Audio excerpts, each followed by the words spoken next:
مامۆستا چۆنی؟ هەلۆ بەڵێ چۆنی مامۆستا؟ زۆر سوپاس دەکەم جەنابەت چۆنی؟ سوپاس دەکەم ڕێزتەیە. مامۆستا وا خۆمت پێ بناسیێنە، من ناوم قادر نادرە لە سوید قسە دەکەم. پێم خۆشیان دە پرسیار هەیە ڕاستەتان بکەم.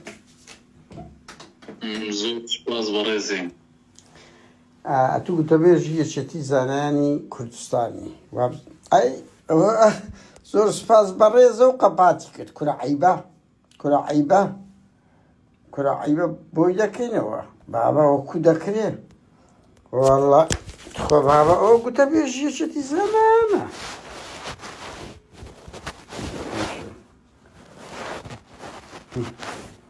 خەر کوا دەبی کو